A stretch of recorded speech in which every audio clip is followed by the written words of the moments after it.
Et là, je te laisse juste parler dans ce contexte-là, en fait, des cycles de la femme,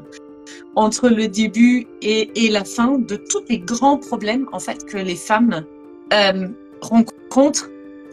notamment dans ce contexte, en fait, de règles et de ménopause, et de comment est-ce que ça se conjugue tout au long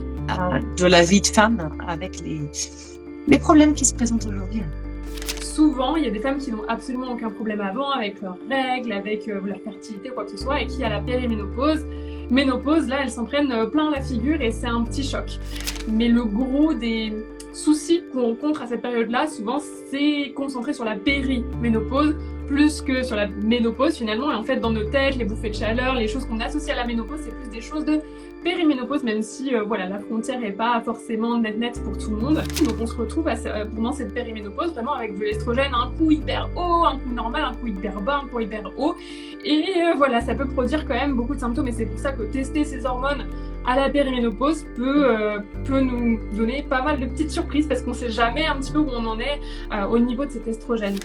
On observe ça beaucoup en médecine chinoise, que finalement, en fait,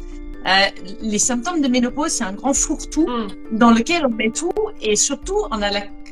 tendance de tout mettre sur le dos de la ménopause, alors que je trouve que la ménopause, souvent, c'est un révélateur de tout ce qui dysfonctionne déjà en amont.